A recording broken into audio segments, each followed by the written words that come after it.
Okay guys, it's me Imad from Nelson Darwin Plant Yard YouTube channel. So today you can see that we have plucked one of the leaves of the crassula capitella. It is also called as the campfire succulent, or you can say that crassula campfire, or simply you can just simply call it as campfire. So you just need to take one leaf and let the leaf dry. So you can see that where my finger is, it is the section which is a bit wounded when we pluck the leaf. So we have to place it for around 2 days.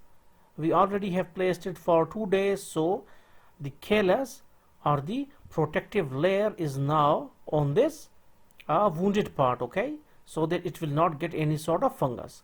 So put it like this way and it will start rooting, but we have to wait for a long time in order to have a baby plant on the edge of this leaf.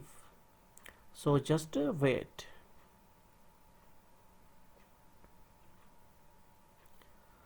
After 1.5 months, okay, now you can see that we have this baby plant on the edge of the leaf. Okay, now you can see the root structure.